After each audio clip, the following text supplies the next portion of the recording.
peur le silence. Depuis tout petit, je fais un rêve assez étrange. J'ai 2 ans et demi, je suis dans le jardin chez mes parents et je m'envole. Et plus je prends de la hauteur, plus je prends de l'âge. 5 ans, 10 ans, 15 ans, 20 ans. Je survole le potager, je survole les arbres fruitiers. Bon, attention, on est en Picardie, donc 3 cerisiers et 2 pommiers. Le marronnier centenaire, la maison de mes parents. Et il y a un moment où je décide de partir en fait à l'aventure. Je décide d'aller découvrir le village dans lequel j'habite, je décide d'aller découvrir la vie. Et au moment où je prends mon départ, je me fracasse contre une vitre invisible et je tombe. Et je tombe à l'intérieur de la propriété chez mes parents. Et juste avant de me fracasser sur le sol, je vois une phrase énorme marquée en rouge. Qui suis-je? Et c'est vrai que c'est le genre de question qu'on n'a pas l'habitude de se poser. On doit prouver à nos parents, on doit prouver à nos professeurs, on doit prouver à nos patrons. Pour un homme, je dirais, je vais parler de ce que je connais, il faut être le plus attirant, le plus violent, le plus puissant, le plus envoûtant, le plus productif, le plus réactif, le plus lucratif. Et où sont passés nos rêves de gosse? Alors moi, je vais vous raconter mon histoire et j'espère qu'elle fera écho à la vôtre. C'est juste l'histoire d'un être humain qui est tombé plusieurs fois et qui à un moment a voulu justement prendre un petit peu de hauteur sur ce qu'il avait vécu.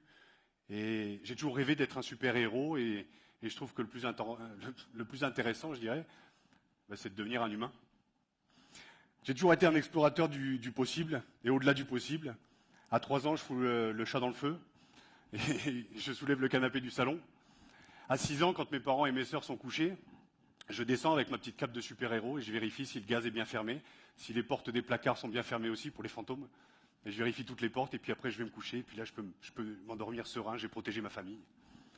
À 7 ans, mon père me fait découvrir le rugby et là je découvre la mixité, je découvre la différence, je découvre des gros, des grands, des gras, des petits, je découvre des arabes, des blacks, la diversité, la mixité. Et puis à 10 ans, mes parents décident de me mettre dans une école catholique où tous les vendredis à l'église, on m'apprend à croire en un mec les bras en croix saignant. Et moi je me dis, mais qui m'apprend à croire en moi? Alors je suis pas baptisé. Et je me retrouve devant le prêtre tous les vendredis midi à la messe et je ferme les yeux. Et je me dis, si Dieu existe vraiment, je vais me confronter à lui, il va me punir et puis il va me renvoyer chez mes parents, dans mon village. Et je rouvre les yeux, j'ai l'hostie dans la bouche qui colle un peu et je suis toujours à l'institution du Saint-Esprit. À 14 ans, deuxième histoire d'amour, le théâtre. Madame Van Arselaar, en 4e, qui me fait découvrir le théâtre. Et je ne sais pas pour vous, si vous vous souvenez justement d'un professeur passionné et passionnant qui vous fait découvrir une matière. Pour moi, c'est le théâtre. Je vais faire 3 pièces de théâtre au collège et au lycée. À 15 ans, je me fais dépuceler dans le fond de mon jardin en 5 minutes chrono, dans une tente. Je vous raconte ça parce que dans le rugby, au début, à 20 ans, je racontais que j'avais mis une demi-heure, que ça avait été énorme. 5 minutes dans une quechua. Ça fait rabaisser un petit peu l'ego quand même. À 18 ans, je débarque à Paris, de ma Picardie, avec mon premier amour, et le Stade Français m'a repéré. Donc je suis rugbyman. Je pars donc de mon village en Picardie et je débarque à La Défense, avec tous les matins, vue sur un cimetière, une autoroute et l'Arche de la Défense. Alors que tous les matins, je me levais avec un arbre fruitier, avec mon marronnier. Un électrochoc, mais c'est l'individualisation, c'est le moment où on part de chez ses parents, où on découvre la vie. Moi, je découvre Paris.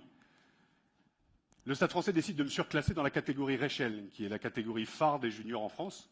Et je gagne un titre de champion avec des amis, des frères, qui sont encore mes frères aujourd'hui, j'en citerai 3. Pierre, Salim et Rodolphe, qui sont mes meilleurs amis encore aujourd'hui. Et je citerai même Luc, avec qui j'ai commencé le rugby à 7 ans. C'est important, c'est l'amitié. Et puis, en 99, Bernard Laporte est dans les tribunes, voit cette fameuse finale, le 16 mai 99, et dit « Waouh, il a un mental d'enfer, un physique d'acier, on va le faire signer un contrat pro ».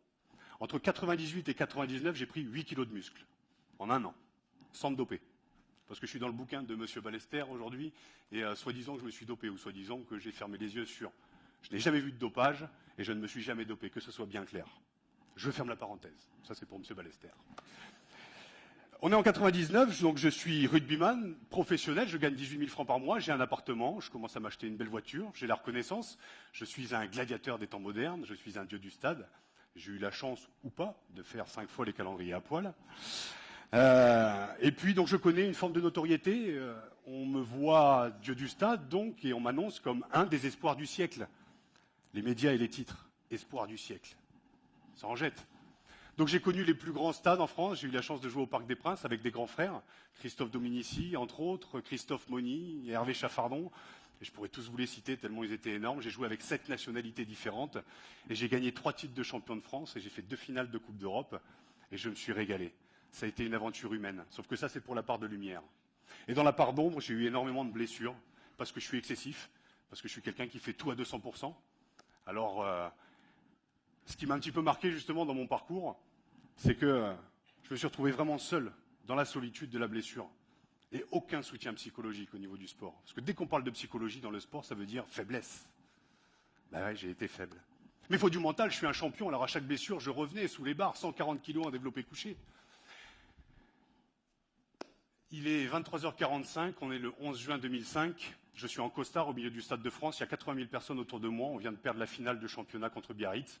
Et là, pour moi, le rugby, c'est fini. Et je regarde en arrière et je me dis, 6 ans au Stade français. 6 finales loupées et 6 opérations. J'ai des agrafes dans cette épaule, j'ai une vis dans cette épaule, j'ai une plaque dans le bras, j'ai une couille qui a explosé et j'ai le genou défoncé. Mais il faut du mental, je suis un champion. Ben oui, vu que j'ai plus le rugby. La plus grosse cicatrice psychologique, la plus grosse cicatrice a été psychologique. Et c'est pour ça que je fais des conférences aujourd'hui en entreprise et dans le sport. C'est que j'ai un entraîneur qui se disait soi-disant manager, qui m'a dit un jour, ouais Raphaël, t'es un super mec humainement pour le groupe, mais techniquement t'es nul, t'es une merde, et t'as pas le niveau pour jouer dans le top 14. La motivation. L'importance du mental. Et ce mec pensait me faire du bien. J'ai fait comme ça. Qu'est-ce que je vais faire de ma vie? Eh bien, septembre 2005, je vais être comédien, vu que j'avais ma deuxième histoire d'amour au collège et au lycée. Et je fais 1 an au laboratoire de l'acteur. Après avoir été un espèce de Frankenstein du rugby, me voilà au laboratoire de l'acteur. Le 27 juin 2006, ma mère tombe malade. Elle a une chance sur 2 de s'en sortir. Je pense à elle aujourd'hui parce qu'elle est hospitalisée, je l'embrasse bien fort. Et là, vous savez, c'est ce truc où le moment où je prends une vitre dans la tronche, c'est ma mère qui est malade, donc la chair de ma chair. Et puis, je passe un casting pour Mary Stuart, pour jouer le rôle d'un apprenti bourreau muet en 1100, en Écosse, avec Isabelle Adjani. Donc, je prends mes parents sur le dos et je fais 115 représentations muets. Imaginez comme je parle. Compliqué. 4 mois plus tard, je me retrouve le 1er janvier 2007 avec plus rien. Je regarde autour de moi, ben, ce qui manque au rugby et ce qui manque dans ces grands moments, c'est pas la notoriété, c'est pas la gloire, c'est pas l'argent. C'est la belle reconnaissance du travail accompli par ses potes, par les gens autour. Et ça se passe pareil. J'étais à la retraite en 2005 au rugby en même temps que mon père. Donc je comprends, dans cette société où il ne faut pas vieillir, je comprends ce que vit une personne à 60 ans. Je l'ai vécu à 25. Et donc à 27 ans, je me retrouve à dire mais qu'est-ce que je vais faire de ma vie? Quel sens je donne à tout ça? Les seuls rôles qu'on me propose, c'est des rôles de brancardier ou de videur de boîte, par rapport à mon gabarit. Mais j'aimerais que les gens voient ce qu'il y a à l'intérieur, ma sensibilité. Alors quand je parle de sensibilité dans le rugby, c'est « oh, on n'est pas des PD ». Non, on n'est pas homo, et combien même si on l'était, on parle de respect de la différence. Mais j'ai cette sensibilité en moi et je veux la comprendre. En décembre 2007, je rencontre Richard Esco, un autre référent, un autre Merlin l'Enchanteur, comme cette professeure de français en 4e, comme cet entraîneur en 2001 qui m'a dit « amuse-toi », et j'étais l'un des meilleurs à ce moment-là. Et là, ce journaliste me fait découvrir la philosophie. Il me dit « pendant 27 ans, tu as été dans le paraître. Maintenant, il va falloir que tu ailles découvrir l'être. » Et l'idée, c'est d'arriver à trouver l'équilibre entre les deux. Et il me tend un bouquin de Luc Ferry qui s'appelle « Apprendre à vivre, les 5 grands mouvements de la philosophie », avec la nostalgie du passé, la peur de l'avenir et toute la symbolique derrière. Et moi, le dernier bouquin que j'avais lu, c'était le Père Goriot en 97 pour le bac français. Et là, la philosophie. Eh bien, j'étais à corps perdu dans le rugby pendant 18 ans. Et là, je me plonge à âme perdue dans la philosophie et dans la psychologie. Et je me perds dans ce que les religions appellent l'enfer. L'enfer, c'est quand on se confronte à son propre ego.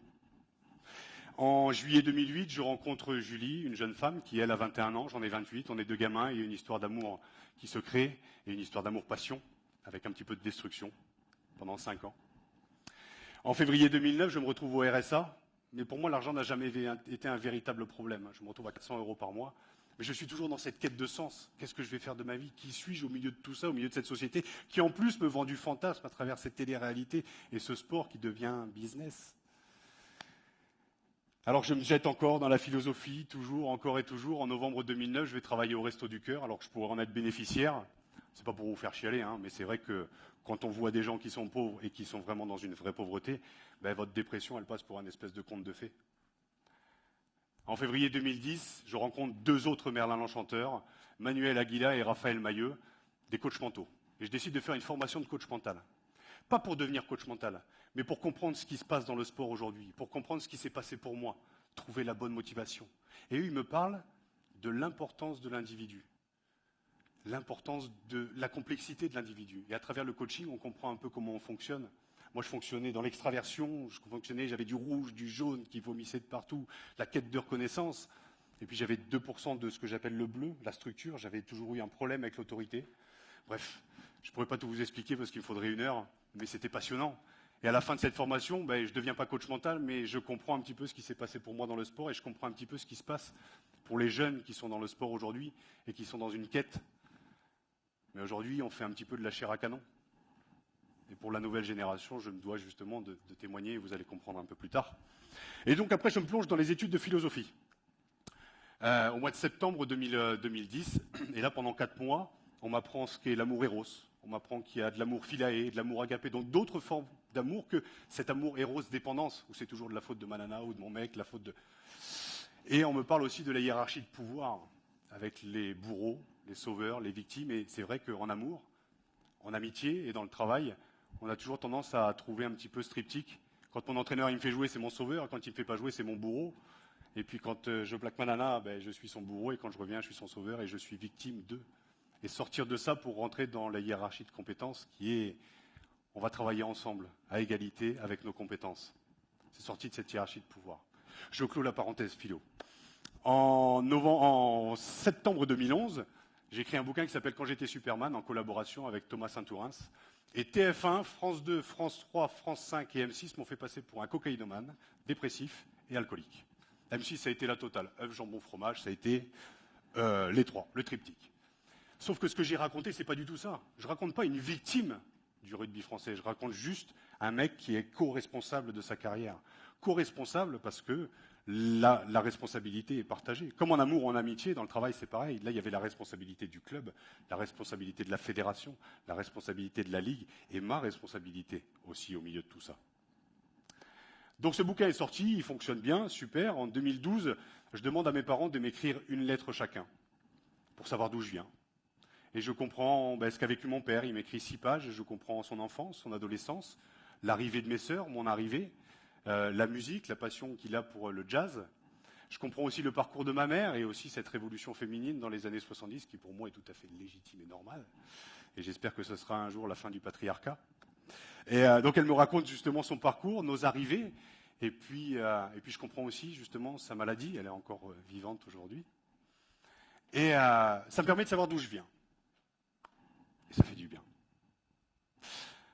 En septembre 2013, vous savez, dans la mythologie, en général, c'est toujours une femme qui révèle à l'homme son potentiel. Moi, ma femme m'a révélé en me plaquant.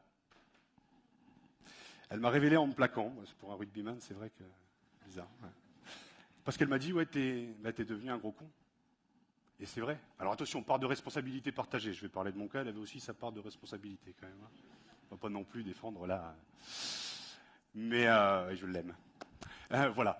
Et donc là, c'est vrai, oui, part de responsabilité, parce que je m'étais plongé dans la philosophie et dans la psychologie, mais pour me rassurer, parce que ça rassure. Et je suis devenu con et dogmatique. Parce que le dogme, justement, c'est d'imposer aux autres, justement, sa propre réalité. Mais ce que je ne me rendais pas compte, justement, c'est qu'il y a 7 milliards de réalités. Et donc là, je suis parti dans ce que, une fois de plus, la religion s'appelle l'enfer, la dépression véritable. Parce qu'à force d'avoir été sous pression physique dans le rugby et sous pression psychologique avec la philosophie, là, je lâche les armes, je ne peux plus rien faire. Je perds 10 kilos, les émotions vomissent de partout. Et je me retrouve le 25 décembre chez mes parents, dans cette chambre d'enfance. Et là, je ne peux plus respirer. Je ne peux plus rien faire. Et c'est l'aveu de faiblesse. C'est le moment où juste je décide de dire, j'ai besoin d'aide. Et pour un homme, c'est compliqué. Le 28 décembre, je vous raconte juste cette petite anecdote. À 14 ans, quand Beauvais allait jouer contre Clermont, on passait avec le club de Beauvais et avec Luc, on rigolait toujours en passant devant Fidjam. Fidjam, c'est un hôpital psychiatrique, et on s'est dit, ouais, un jour on va finir à Fidjam. Et bien moi, à 33 ans, je finis à l'hôpital psychiatrique de Clermont. Et c'est le moment, en fait, où je suis mort. Et pour moi, dans la religion catholique, c'est ça, c'est la mort, en fait. La mort d'une partie de moi-même. Et puis à partir du 1er janvier, j'avais touché le fond de la piscine. Et puis là, 2014 a été une véritable révolution. Plutôt que de dire que c'est de la faute des politiques, des médias, des religions, de manana, de tout ça. Alors j'ai eu de la colère pour tout ça. Et puis à un moment, j'ai retourné le miroir vers moi et je me suis dit, ouais, plutôt que d'être victime de tout ça, est-ce que je ne suis pas co-responsable dans les blessures, mais aussi dans les grands moments? Et donc j'ai revu mon enfance, j'ai revu l'éducation de mes parents, et puis l'éducation judéo-chrétienne avec la culpabilité. Alors culpabilité, j'ai mis de côté, c'est bon. J'ai compris pourquoi j'avais porté mes parents. J'ai compris aussi dans le rugby pourquoi je m'étais blessé, pourquoi j'avais joué ce rôle de sauveur. J'ai compris aussi à travers la philosophie que j'utilisais après, enfin que j'ai utilisée en 2014 avec parcimonie, et ben ce qu'était l'amour philéi. L'amour philéi, c'est l'amour de l'autre dans sa différence. Mais pour aimer l'autre, il faut déjà s'aimer soi-même. Pas aimer son petit ego, mais s'aimer soi-même pour ses compétences et pour ce que l'on est. Alors à la réponse justement à qui suis-je, je ne vais pas vous la donner tout de suite.